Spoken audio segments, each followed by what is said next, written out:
J'ai appris la catastrophe se déroulant dans le Val d'Ost par les médias.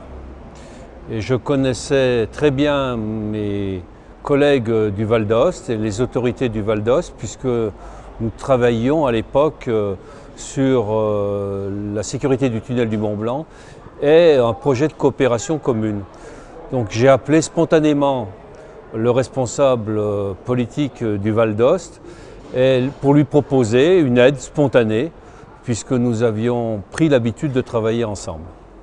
Et j'ai appelé les responsables du tunnel du Mont Blanc, puisque nous travaillions avec eux, pour demander si on pouvait passer dans le tunnel qui était fermé à la circulation. Et exceptionnellement, ils ont rouvert le tunnel du Mont Blanc pour laisser passer la colonne de secours venant de Haute-Savoie pour qu'elle puisse aller directement aider la population valdôtine. Nous nous sommes rendus au poste de commandement organisé par les autorités valdôtines et les moyens français sont partis dans une commune qui est par ailleurs jumelée avec une commune de Haute-Savoie.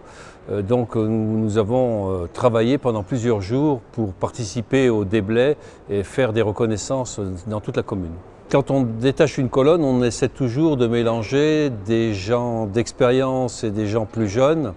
Il y avait certains qui avaient vécu des catastrophes.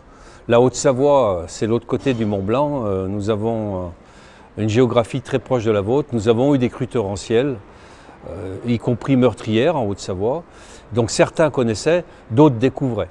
Et donc pour certains, ça a été un choc de trouver un tel spectacle.